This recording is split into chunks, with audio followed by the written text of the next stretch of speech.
This is the one genotype within sickle cell that I'm honestly not 100% sure about. A few people in the comments of my other videos had asked about the SF genotype, which I'd never heard about before, and I've not been able to find any clear answers about it. But I think it's because it's not actually a real genotype, so I'm going to tell you what I think is actually going on. I'm Dr. Lewis Thomas. I'm a former medical doctor living with sickle cell, and I educate, advise, and guide other warriors. If you need help, I run a free advice and guidance service, which you can access via the link in my bio. So basically, SF is a way of saying that you have abnormally high levels of fetal hemoglobin. This is good because fetal hemoglobin doesn't sickle. As babies in the womb and for the first few months of life, we all make fetal hemoglobin, but then its production is turned off and we make our adult hemoglobin. For people with sickle cell SS, this means you will start making predominantly hemoglobin S. However, if you have a completely separate gene for hereditary persistence of fetal hemoglobin,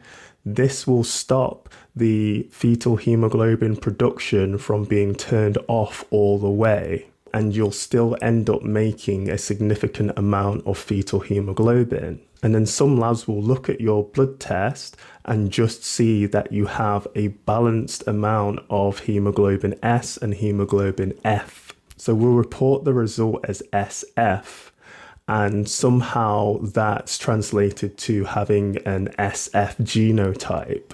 But this isn't actually a genotype.